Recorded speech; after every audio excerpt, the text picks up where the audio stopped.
السلام علیکم۔ نبی صلی اللہ علیہ وسلم کی رسالت کا چھٹا سال چل رہا تھا۔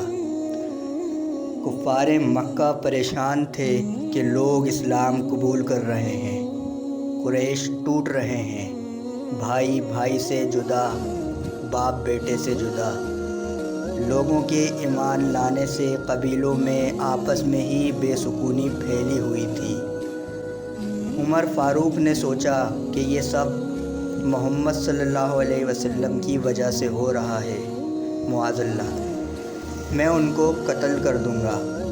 اپنی تلوار نکالی، جنون میں، غصے میں گھر سے نکلے۔ راستے میں ایک صحابی رسول صلی اللہ علیہ وسلم ملے، وہ بھی ایمان لا چکے تھے، لیکن لوگوں کو معلوم نہیں تھا۔ انہوں نے دیکھا عمر تلوار کے ساتھ نکلے ہیں، آواز دی، عمر کہاں جا رہے ہو؟ عمر بولے، میں محمد صلی اللہ علیہ وسلم کا قتل کرنے جا رہا ہوں، معاذ اللہ۔ انہوں نے کہا، یہ تم کیا کہہ رہے ہو؟ تمہیں کیا لگتا ہے تم اس کے بعد بچ جاؤ گے؟ عمر بولے، اس کے بعد میں خود کو بنو ہاشم کے حوالے کر دوں گا۔ صحابی نے کہا کہ پہلے اپنے گھر کی تو خبر لے لو۔ عمر نے چونک کر پوچھا، میرے گھر میں کس نے اسلام قبول کیا؟ صحابی نے کہا کہ تمہاری بہن فاطمہ بنت خطاب اور اس کا شوہر تمہارا بہنوئی سعید ابن زید۔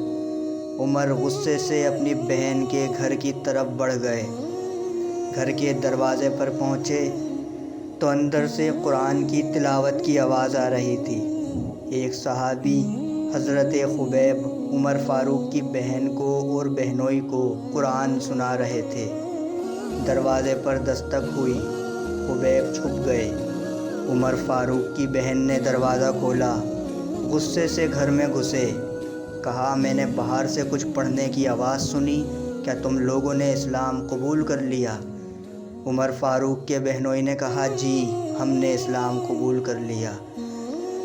عمر فاروق کو غصہ آیا، انہوں نے اپنے بہنوئی کو مارنا شروع کر دیا۔ بہن انہیں روک رہی تھیں۔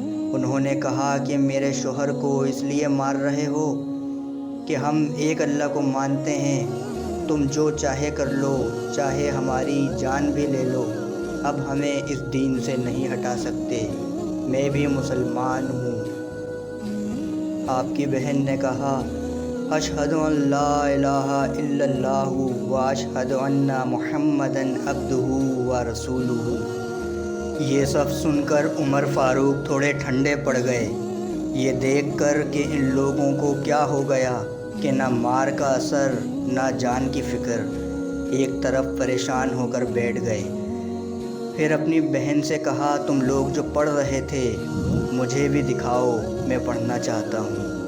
بہن نے کہا، تم نجس ہو، ایسے نہیں پڑھ سکتے، پہلے جاؤ غسل کرو، وضو کر کر آؤ۔ عمر فاروق غسل کر کر آئے۔ پھر عمر فاروق نے وہ کلام پڑھا، وہ سورہ طٰہٰ تھی۔ آپ نے وہ پڑھنا شروع کی، اس کا ایک ایک لفظ آپ کے دل میں نور کی طرح اترتا چلا گیا۔ آپ نے وہ آیتیں پڑھ کر کہا، جس کا یہ کلام ہے اس کا کوئی معبود نہیں، یہ ہے وہ دین جس سے قریش منہ چھپا رہے ہیں۔ آپ نے اسلام قبول کر لیا۔ اس کے بعد آپ نبی صلی اللہ علیہ وسلم اور اصحاب رسول کے پاس آئے۔ آپ نے دروازے پر دستک دی تو ایک صحابی نے اٹھ کر جھانکا کہ عمر ہیں، ساتھ تلوار ہے۔ اندر آئے اور بتایا، عمر ہیں، تلوار بھی لگی ہے۔ حضرت عمر کا لوگوں کے دلوں میں خوف تھا، لیکن حضرت امیر حمزہ شیر خدا، ان کی بہادری کے کیا کہنے۔ حمزہ بولے، آنے دو عمر کو، نیک نیت سے آیا ہے تو ٹھیک، ورنہ آج یہاں سے زندہ نہیں جائے گا۔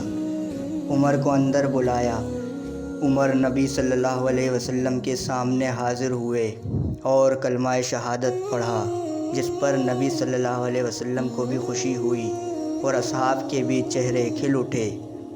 آپ لوگوں کے دروازوں پر جاتے، باہر بلا بلا کر لوگوں سے کہتے، میں نے اسلام قبول کر لیا ہے، آپ نے اعلانیہ اسلام قبول کیا اور حضرت عمر اور حضرت حمزہ کے اسلام قبول کرنے سے کفار مکہ کو بہت زیادہ صدمہ پہنچا۔